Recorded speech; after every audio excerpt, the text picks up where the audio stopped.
Hello, driving intelligence community. I think we're going to get into a little bit of motorcycle intelligence. What you got in front of us here is a Kawasaki ZR-750H. This bike has been ridden only about 6,000 miles, but it hasn't been ridden in several years. 2001 model. So as many of you know that own motorcycles, or pretty much any vehicle, you leave them sitting for several years without draining the gas, you're going to have problems. It's going to varnish up, clog all the very micro passages that go through the carburetors. 4 of them on this.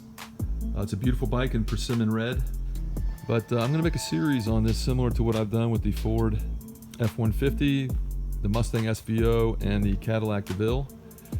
See what we have to do to get this thing running again, and I'll take you along for the ride.